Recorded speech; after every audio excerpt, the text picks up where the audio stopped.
Bloody Mary ये नाम आपने पहले भी सुना होगा, लेकिन क्या आप जानते हैं कि horror story in Hindi bloody Mary की कहानी सच है या यह अफवाह है?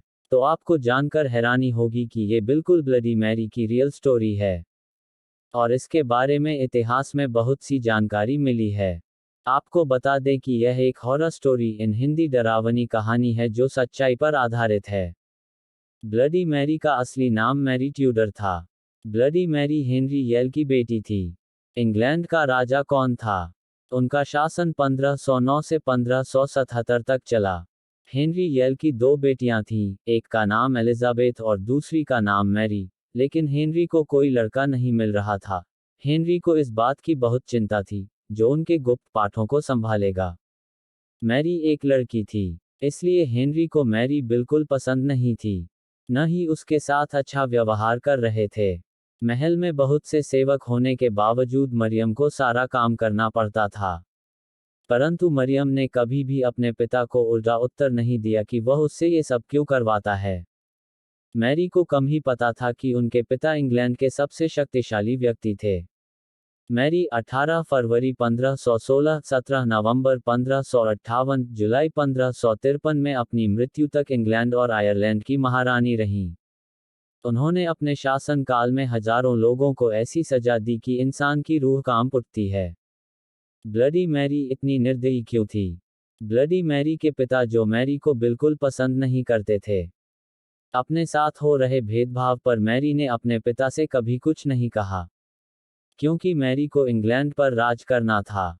वह बहुत होशियार थी। उसने अपने रिश्तेदारों के सभी बच्चों को मार डाला, खासकर जो लड़के थे, ताकि उसके पिता ये राज किसी को न बताएं। एक दिन हेनरी येल की मृत्यु हो जाती है।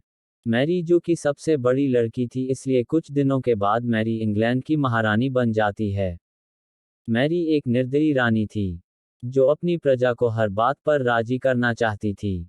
यदि कोई उसकी बात मानने से इनकार करता, तो वह उसे सब लोगों के सामने दंड देती। उसकी बात न मानने पर वह उन्हें जिंदा जला देती थी और जिन्हें नहीं जलाती थी, उनके पूरे शरीर को काटकर उनका खून एक बर्तन में इकट्ठा कर लेती थी, फिर उस खून से नहाती थी।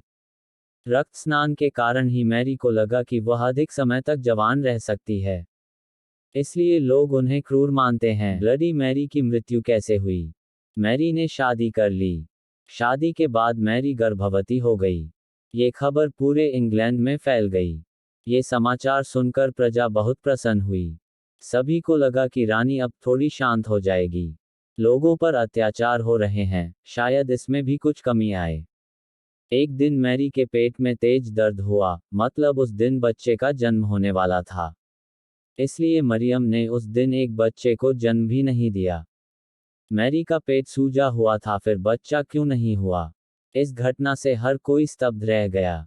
कुछ महीनों के बाद मेरा पेट पहले जैसा सामान्य हो जाता है। उस वक्त ओझा बताते हैं कि इतने दिनों से मैरी के पेट में कोई बच्चा नहीं था, बल्कि उनके गर्भ में एक भूत पल रहा था। उसके बाद रानी बहुत दुखी हुई और साथ ही बहुत बीमार रहने लगी। उसके साथ भी यही समस्या होने लगी, संतान ही नहीं होगी तो राजपद कौन संभालेगा?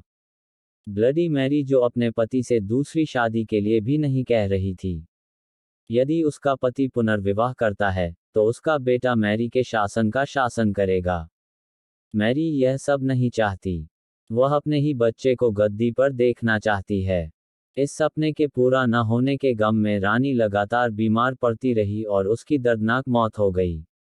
मैरी का नाम ब्लडी मैरी कैसे पड़ा? ये बात पूरे इंग्लैंड में फैल गई। मैरी के पेट में एक भूत पल रहा था। लोगों का ये भी मानना था कि उसके पेट में नीला बच्चा था, जिसे ब्लू बेबी के नाम से जाना जाता है। उसके बाद इंग्लैंड में लोग मरने लगे। जो भी रात को आईने के सामने जाकर ब्लडी मैरी को याद करता या 3 बार उसका नाम लेता, वह आईने से बाहर आती और उसे मार डालती। इस वजह से लोगों ने मरियम को श्रापित घोषित कर दिया। मैरी को ब्लडी मैरेज नाम दिया गया था।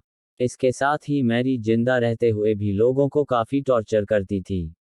वह लोगों को जिंदा जला देती थी या उनके शरीर को काटकर उनका खून एक बर्तन में इकट्ठा कर लेती थी और फिर उस खून से नहाती थी। कहानी से सीख। ब्लडी मैरी की कहानी हमें ये सीख देती है कि अपने निजी विचारों व सोच को लेकर दूसरे लोगों पर दबाव नहीं बनाना चाहिए। शांति और करुणा से लोगों का ख्याल रखना ही मनुष्य का धर्म है।